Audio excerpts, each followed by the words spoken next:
haja visto que, para mim, a minha preparação acabou sendo... enfim, foi a premiação que eu ganhei por isso foi um convite para jogar lá, para trabalhar lá fora, porque eu tinha um inglês, né? Eu tinha um inglês que me ajudava no Kuwait, né? Enfim, então uma oportunidade que aconteceu foi em função do que eu tinha de estudo, né? Eu vejo, Rafael, que tu é um cara estratégico. Desde o tipo de networking que tu aplica, a tua vestimenta nos campeonatos, a tua preparação, qual curso escolher, em qual momento, tu tá sempre pensando no próximo passo. Tu se considera um cara estratégico? Eu acho que sim, porque como eu trouxe para vocês alguns exemplos, né? Eu acho não, tenho certeza absoluta, não que a aparência seja tudo, né? Mas assim, a postura, né? Tu se preparar, tu estudar, tu buscar coisas boas, né? Para valorizar o teu trabalho, para passar credibilidade. Eu acho isso fundamental. Eu acho que faz parte do trabalho, sim. Eu acho que se tu falar por esse viés, sim, eu sou estrategista. Sempre fiz as coisas pensando que isso vai me facilitar ou vai me ajudar, não é facilitar, isso vai me trazer algumas coisas legais, para chegar vai no teu valorizar, objetivo, para chegar no meu objetivo, né? exatamente, então... perfeito. E para me valorizar como profissional. Eu sou professor de educação física, né, de formação. Eu sei da dificuldade, né, do nosso meio, sei a dificuldade que nós temos da credibilidade, né, que o professor de educação física tem, infelizmente. Eu pensava comigo, eu vou fazer a faculdade de educação física, mas vou fazer uma pós, eu vou tentar um mestrado, eu vou fazer eu sou estudante, fui estudante, né, muito tempo agora estou fazendo que eu parei, de psicologia, não consegui terminar. Então, assim, estudei algumas línguas, gosto, né? Até hoje, estou sempre ali em busca de uma língua nova e tal. Acho isso muito legal, né? Porque isso te abre portas, né? E, que nem eu falei, a língua francesa, por exemplo, né? Que eu acho muito legal, quase apareceu uma oportunidade, mas não se efetivou. E quando apareceu a oportunidade, eu lembro que eu cheguei a fazer o curso, já me inscrevi na hora e já comecei a estudar. Então foram 13 meses ali estudando, então eu vejo francês. Que tu tá sempre pensando no próximo passo e agindo no hoje. Exato. Eu acho que isso é legal. Isso em algum momento, vai te trazer benefícios, sim. Vai conseguir alcançar os teus objetivos, mas tu tem que fazer. Precisa buscar. Né? E tem que ter algum diferencial, né? Além de tu entregar um trabalho bacana para onde tu estiver trabalhando, mas eu acho que eu tenho certeza que isso te ajuda muito, te dá muita credibilidade. Então, fazendo uma conexão ali agora, falando da preparação, eu falei para vocês que o negócio ia ser briga de gente grande, nós estamos com 2 treinadores aqui, né? Uma treinadora comportamental, a Tuane, né? E o treinador da categoria de base da CBF, né? Então, eu acho que essa pergunta aqui cabe muito, porque isso aqui é importante, tanto para os empresários, né? Pais, e para as pessoas hoje que estão ali chegando no mercado de trabalho. Tipo, quando tu era jovem, na tua infância ali, né? Considera importante a frustração? Considero. Eu acredito muito que não estou sendo hipócrita aqui, né? Nunca, imagina. Mas sim, assim, nós precisamos sofrer. Assim, na minha época, por exemplo, se sofria muito, né? Claro, vamos ao extremo aqui, tinha bullying, tinha muita frustração por N situações, né? Hoje me parece que tu não pode deixar a pessoa se frustrar. Criança, falando de criança aqui, né? Porque lá, o que acontece na tua infância vai refletir lá na frente. Com certeza, eu vejo que os primeiros 7 anos são a base de tudo. E se a criança não pode se sujar, não pode cair, e tudo é uma super proteção, muitas vezes, bloqueia o desenvolvimento do máximo do potencial humano. Perfeito, é isso, é exatamente isso. E aí nós sentimos isso na vida esportiva, né? Hoje ali trabalhando com categoria de base, né? Com meninos de 15, 14, 16, 17, 18, 19, até 20 anos, que já são os homens praticamente, mas nós percebemos isso, né? É a dificuldade de tu chamar uma atenção, falando aqui já exemplificando, né? De tu chamar atenção. Qual que é a dificuldade? Eles não aceitam? Como é que tu enxerga? Não aceitam. Mas aí tem toda aquela coisa de tu ter tido uma boa educação, de tu entender alguns valores, respeito, hierarquia. E a hierarquia que eu vejo que, até com os professores, eu vejo que no passado se exigia um respeito. Hoje a gente vê muito problema entre aluno e professor. No campo também tu sente isso, Rafael? Tem também, tem também. E aí eu estendo isso, né, com propriedade, por ter trabalhado em muitos lugares, com adulto, com homem também, isso que eu falei. E tu percebe ali, caras que é muito difícil, né? E o jovem hoje ali, como eu disse, tem meninos de 14, 15 anos que tu vai fazer uma cobrança, ele te responde. Não que nunca aconteceu, mas era muito difícil acontecer, né? Sim. E era uma época que se respeitava o professor, se respeitava comando, né? Como se respeitava a polícia. E uma época que tu olhava o policial, hoje parece que você só volta para partir para cima. Então tá faltando um pouquinho disso. A gente usa dentro do nosso meio, a gente fala muito do mimimi, né? Hoje tá muito mimimi, sabe? E eu acredito que eu acredito isso é exatamente essas coisas. Assim, tu não pode fazer nada, os pais não querem que o menino sofra. A gente entende.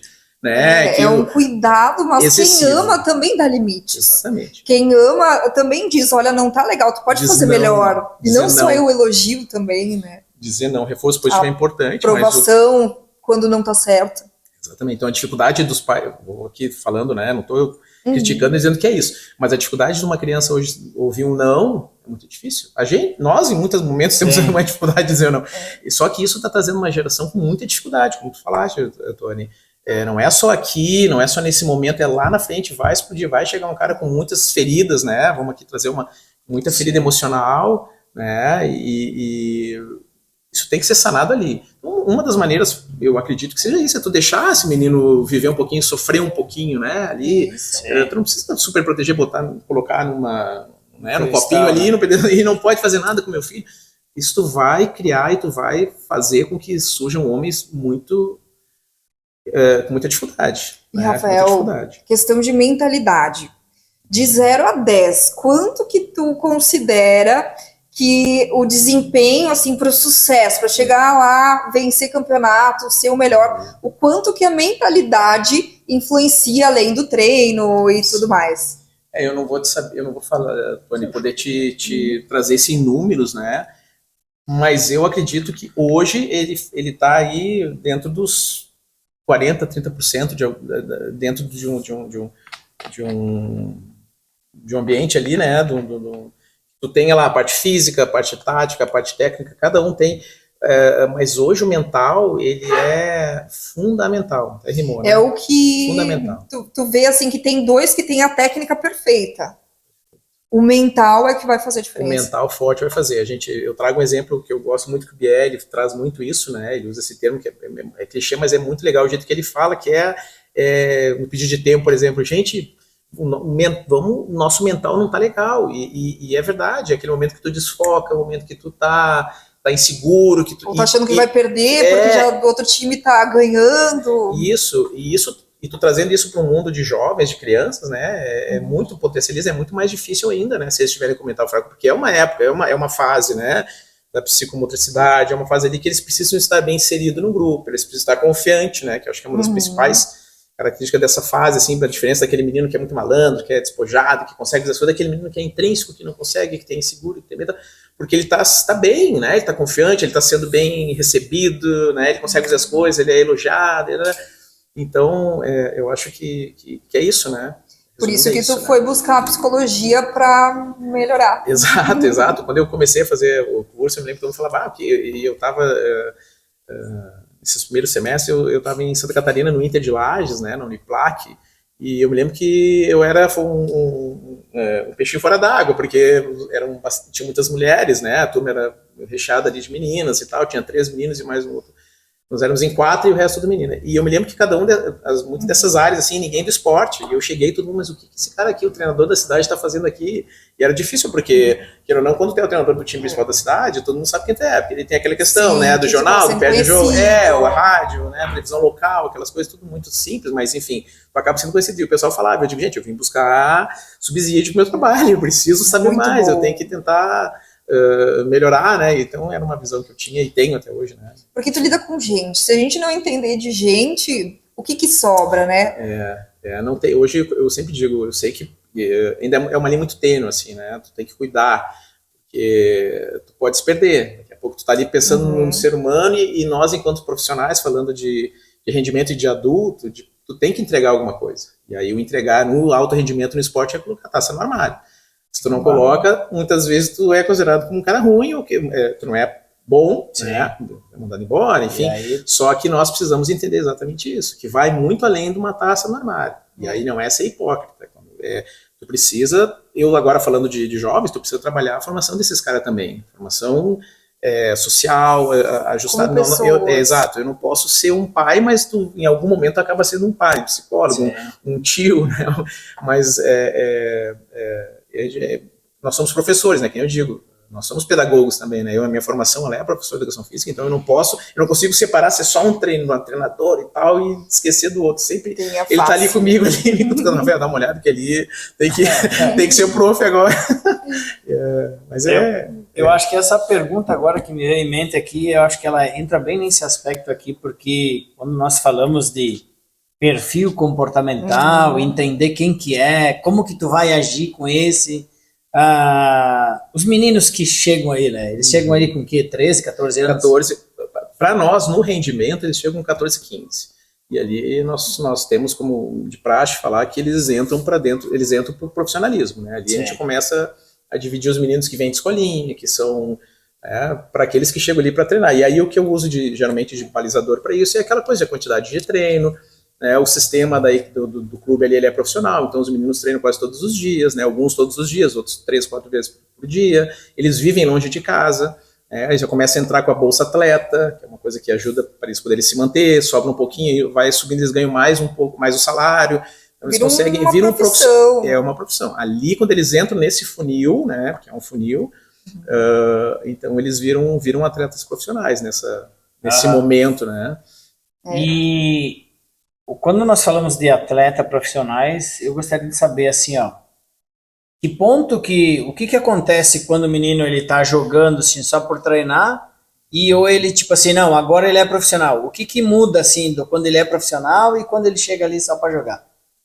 Isso é muito natural. Sim. Né? Não sei se eu consegui responder a tua pergunta, mas isso é um processo natural. Assim, alguns meninos chegam como pleiteando uma vaga e já chega como, né, esse cara aqui foi goleador lá, esse cara aqui ele vai e joga bola, e aí de certa forma a gente percebe, né, nós enquanto profissionais já com bastante experiência, tu consegue observar que esse cara vai chegar, a gente usa esse termo, né? Esse menino aqui, pô, ele tem tudo, mas falta um pouquinho, eu acho que não vai. Às vezes a gente erra, mas a maioria das vezes a gente consegue perceber o menino que chega pronto, né? Porque existe todo um processo, né, cara?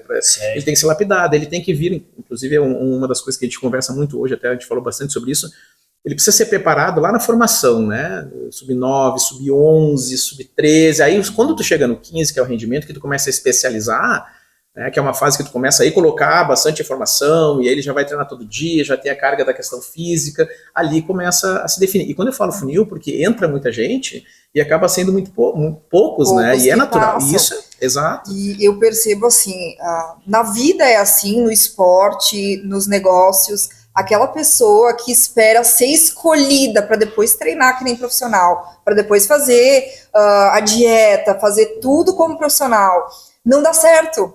Então a pessoa tem que, antes mesmo de ser escolhida, de qualquer coisa, agir como um atleta profissional, agir como um campeão, né?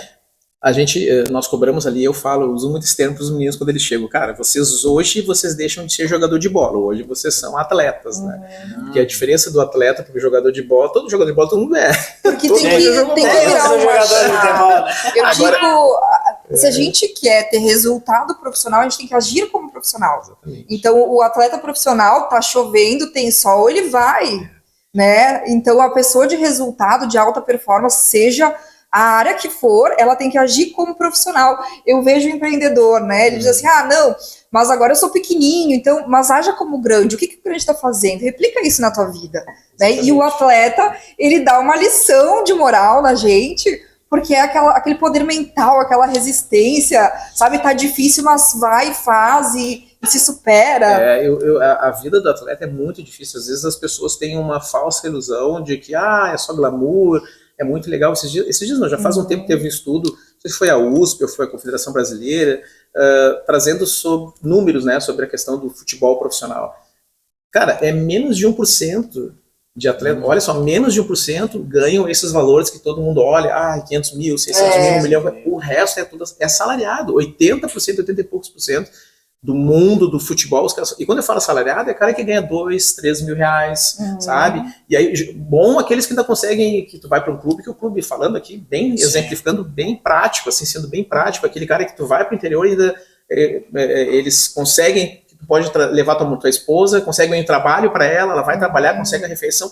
Essa é a realidade do futebol. Esse glamour. E o que diferencia essa pessoa que consegue esse salário e daquela outra que é o foco. Mantém. Eu acho que é o foco, é a busca, é o cara insatisfeito, é o cara aquele que sanguíneo, o cara que tem um propósito. Exato, ele vê muito, ele vai pelo dentro. prato de comida, exato. Eu falo muito isso, esse teu gesto, César, é isso. E falta, eu sempre trago isso que falta, eu sempre faço esse link, né? Porque hoje a gente não vê muito. Quando a gente fala de um menino que vem pelo prato de comida, é realmente isso, é aquele cara que vem, cara, passando por cima de tudo, porque é uma vida difícil, uma vida de muita negação de várias coisas, né? Tu tem mais, eu sempre digo, tu tem mais ônus do que bônus, né? Tu tá ali longe da família. O pessoal só vê o jogo onde ganhou, perdeu, ganhou o troféu. Tu imagina, cara, passar o dia inteiro no ginásio ou no campo, treinar de manhã, treinar de tarde, sabe? Pra chegar no fim do mês, tu ganhar 3 mil reais e tu jogar uma competição e dá 3 meses que vai te mandar embora. Tu tá lá com a tua família, quando tu vai embora porque tu não ganhou a taça.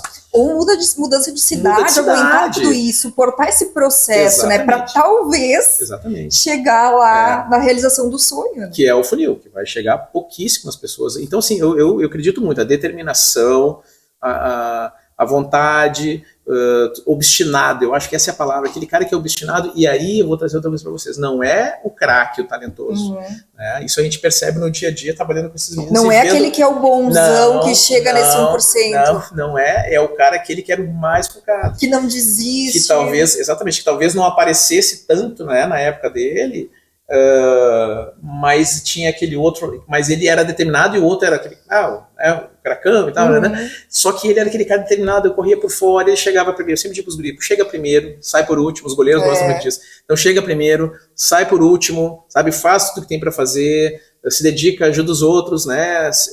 Aqui eu não tô querendo, que nem eu disse, não tô querendo romantizar, mas sejam pessoas legais, assim, sabe? Sim. Além de profissionais, façam coisas boas, porque lá na frente vai vir coisa boa. Não adianta. E não dá, e não tenta burlar, né? Não, cuidado pro caminho mais fácil. E é muito difícil tu não se sabotar usando o teu termo, né, Tony?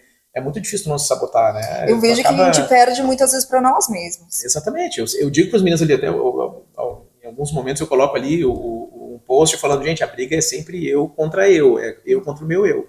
Eu preciso todo dia brigar, porque, vamos lá, um menino que vem de São Paulo, vamos botar São Paulo, porque tem guri que vem de muito mais longe, Manaus, sim, como sempre teve, né? Manaus, inclusive, tem bastante menino aqui.